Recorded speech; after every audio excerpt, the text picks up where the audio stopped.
शहर के सबसे प्रतिष्ठित इलाके गुलमोहर हाइट्स की विशाल कोठी रघुवीर विला अपनी भव्यता के लिए पूरे शहर में मशहूर थी। उस कोठी के मालिक रघुवीर सिंह जी ने अपनी पूरी ज़िंदगी मेहनत और उसूलों के दम पर एक विशाल कपड़ा उद्योग खड़ा किया था।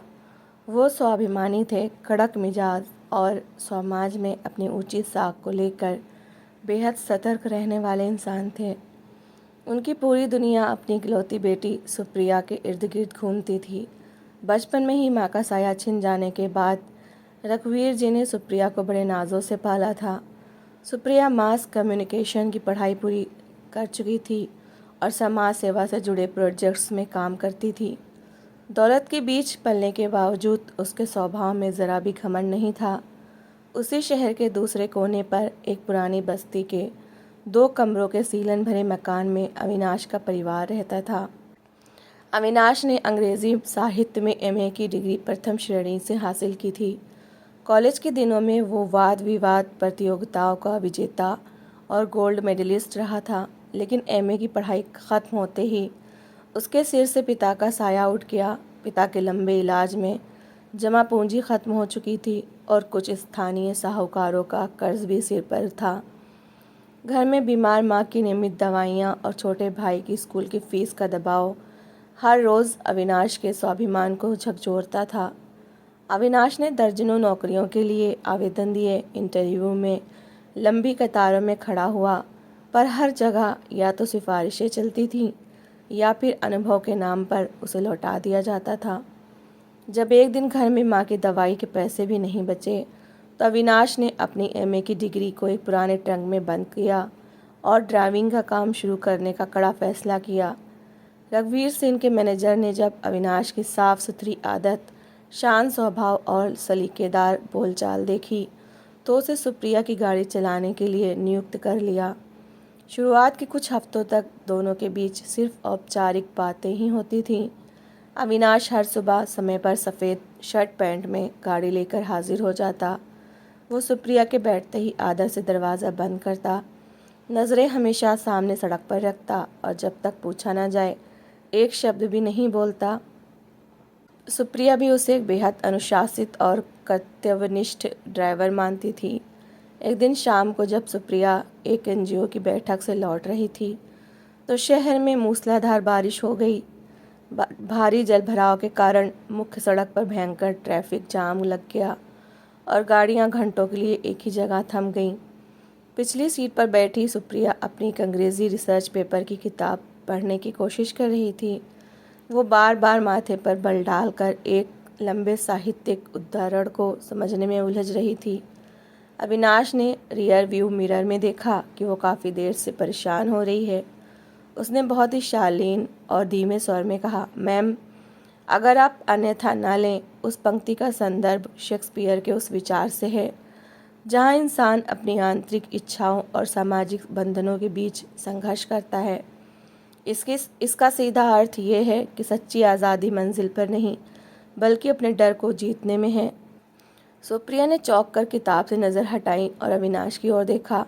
उसकी आवाज़ में ना कोई झिझक थी और ना ही भाषा में कोई अशुद्धि। सुप्रिया ने आश्चर्य से पूछा, अविनाश, तुम्हें अंग्रेज़ी साहित्य की इतनी गहरी समझ कैसे है? अविनाश की नज़रों में एक पल के लिए दर्द की परछाई कौंधी। फिर उसने सहजता से कहा, मैम, मैंने यूनिवर्सिटी से अंग्रेज़ी में एमए किया है, प्रथम श्रेणी में। सुप्रिया के लिए ये बात किसी अचंभे से कम नहीं थी। उसने उस लंबे जाम के दौरान अविनाश से उसके जीवन, सपनों और संघर्षों के बारे में पूछा। अविनाश ने बिना किसी सहानुभूति की मांग किए पूरी सच्चाई से अपनी पारिवारिक मजबूरियां, पिता की बीमारी और कर्ज के बोझ की दास्तान बयां कर दी। सुप्रिया के मन में उस दिन अविनाश के लिए गहरा आदर पैदा हो गया। उसने देखा कि विपरीत परिस्थितियों में भी इस युवक के आत्मसम्मान और विनम्रता को तोड़ा नहीं था। उस दिन के बाद से गाड़ी का हर सफ़र एक वैचारिक यात्रा में बदलने लगा। सुप्रिया अक्सर समाज, किताबों, जीवन दर्शन और देश के हालात पर अविनाश से चर्चा करती। अविनाश के गहरे विचार और समस्याओं को देखने का उसका संतुलित नज़रिया सुप्रिया को हर दिन प्रभावित करता था। अविनाश ने देखा कि अमीरी के दिखावे से दूर सुप्रिया का दिल कितना निर्मल और संवेदनशील है। दोनों के बीच एक अनकहा गहरा बौद्धिक और भावनात्मक जुड़ाव पनपने लगा। एक शाम जब सुप्रिया बस्ती के एक स्कूल में बच्चों को किताबें बांटकर लौट रही थी तो रास्ते में सुनसान मोड़ पर 4 असामाजिक तत्वों ने उनकी गाड़ी को पत्थरों से रोक लिया। वो नशे में धुत थे और गाड़ी का शीशा तोड़कर लूटपाट और सुप्रिया के साथ अभद्रता की कोशिश करने लगे। अविनाश ने बिना एक पल गवाए गाड़ी से उतरकर उन चारों का डटकर मुकाबला किया। एक बदमाश ने लोहे की रॉड से अविनाश के सिर पर वार कर दिया, जिससे उसका माथा लहूलुहान हो गया। इसके बावजूद अविनाश ने हिम्मत नहीं हारी, हमलावरों को खदेड़ा और सुप्रिया को सुरक्षित गाड़ी में बैठाकर पास के अस्पताल ले गया। अस्पताल के इमरजेंसी वार्ड में जब डॉक्टर अविनाश के टाँके लगा रहे थे तब सुप्रिया बाहर खड़ी काँप रही थी।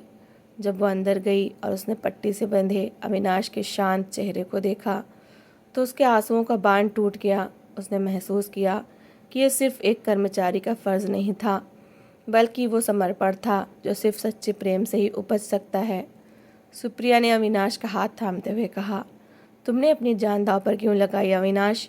अविनाश ने नज़रें झुकाकर कहा, मैम, मेरी ज़िंदगी की कीमत आपके सम्मान और सुरक्षा से बड़ी नहीं हो सकती।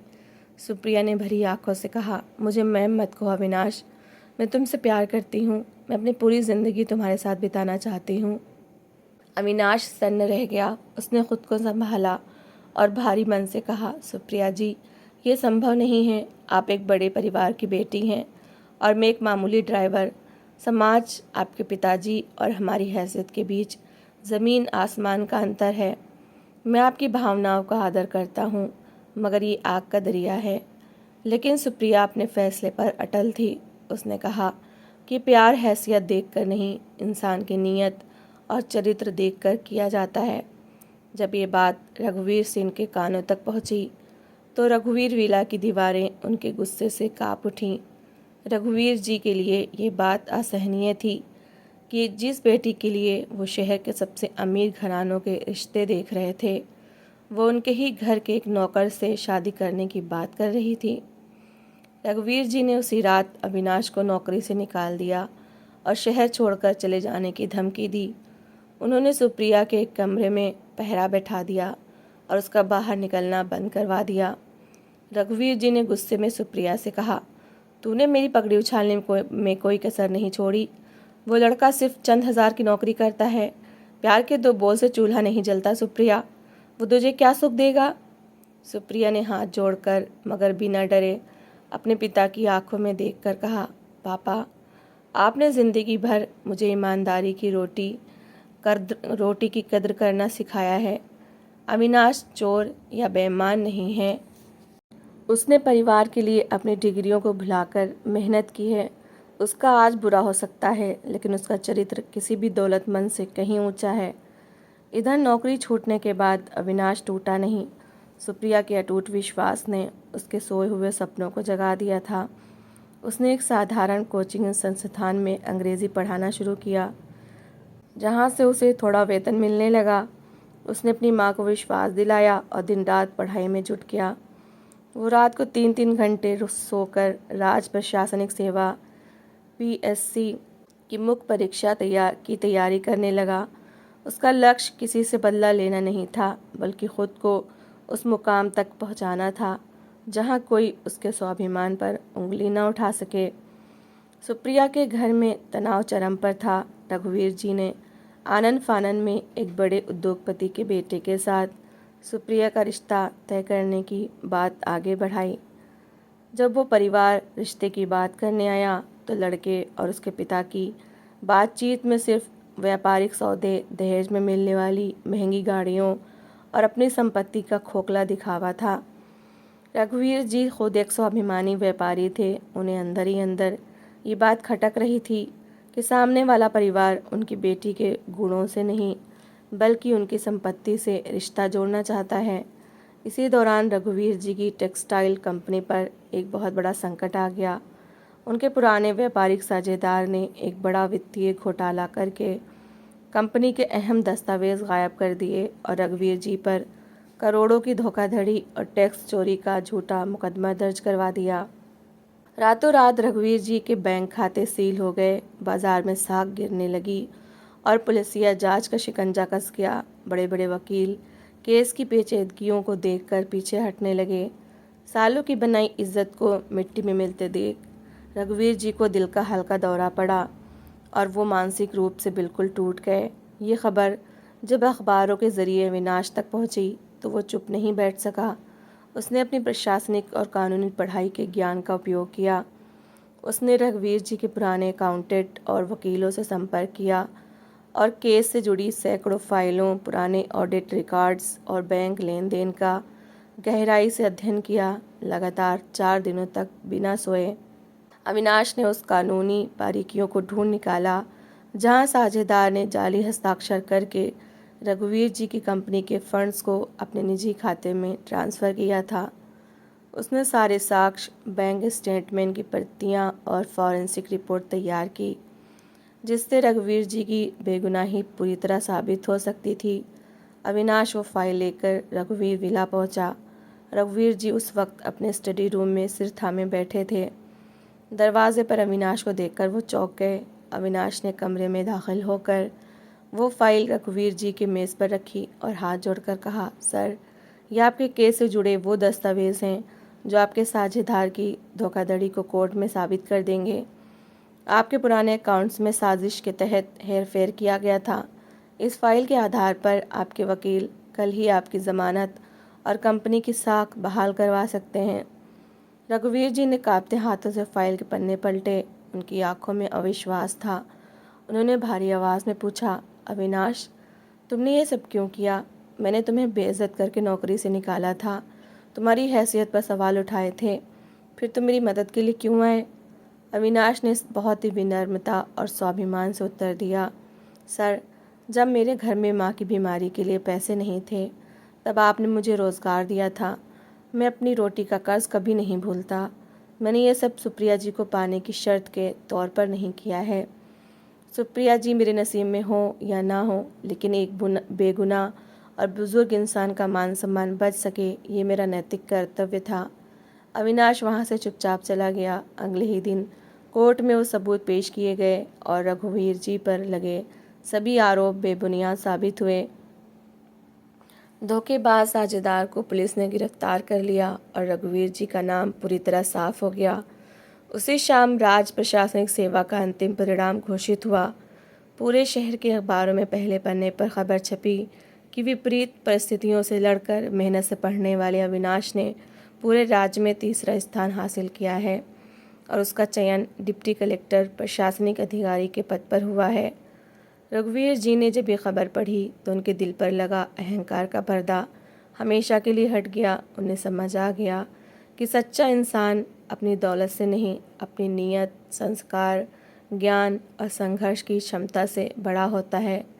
जिस इंसान ने बुरे समय में बिना किसी लालच के उनका साथ दिया और अपनी मेहनत से अपनी किस्मत बदल दी, उससे योग्य और सच्चा जीवन साथी उनकी बेटी के लिए कोई और नहीं हो सकता था। रघुवीर जी ने अपनी गाड़ी निकाली और सीधे अविनाश की तंग बस्ती वाले घर पहुँचे। दरवाज़ा खुला तो सामने अविनाश और उसकी माँ खड़े थे। रघुवीर जी ने आगे बढ़कर अविनाश की माँ के चरण छुए और फिर अविनाश को दोनों बाहों से गले लगा लिया। रघुवीर जी की आंखों से बहते आंसू उनके पश्चाताप और गर्व की गवाही दे रहे थे। उन्होंने रूंधे गले से कहा, अविनाश, मुझे माफ़ कर दो बेटा। मैंने तुम्हारी डिग्रियों को तुम्हारी मजबूरी के तराजू में तौला था। आज तुमने मुझे सिखा दिया कि इंसान की पहचान उसके बैंक बैलेंस से नहीं, उसके चरित्र और संस्कारों से होती है। क्या तुम मेरी सुप्रिया का हाथ थामकर इस बूढ़े बाप को अपना आशीर्वाद दोगे? अविनाश की आंखें भी भर आईं। उसने रघुवीर जी के पैर छूकर उनका आशीर्वाद लिया। कुछ ही महीनों बाद पूरे शहर की मौजूदगी में सुप्रिया और अविनाश का विवाह अत्यंत धूमधाम और वैदिक रीति रिवाजों से संपन्न हुआ। उस विवाह में कोई अमीर और कोई गरीब नहीं था। वो दो सच्चे, स्वाभिमानी और समर्पित दिलों का मिलन था, जिसने ये साबित कर दिया कि परिस्थितियाँ चाहे कितनी भी कठिन क्यों ना हो, यदि नीयत साफ और प्रेम सच्चा हो तो हर दीवार ढह जाती है। तो दोस्तों, इस कहानी को लेकर आपकी क्या राय है? कमेंट सेक्शन में अपनी राय ज़रूर शेयर करें। और अगर आपको हमारी आज की कहानी अच्छी लगी हो तो प्लीज़ इसे लाइक शेयर ज़रूर करें। और ऐसी ही emotional, suspense, family story, love story, motivational story को सुनने के लिए मेरे चैनल को सब्सक्राइब ज़रूर करें। तो मिलते हैं एक नई और दिलचस्प कहानी के साथ। Thanks for watching.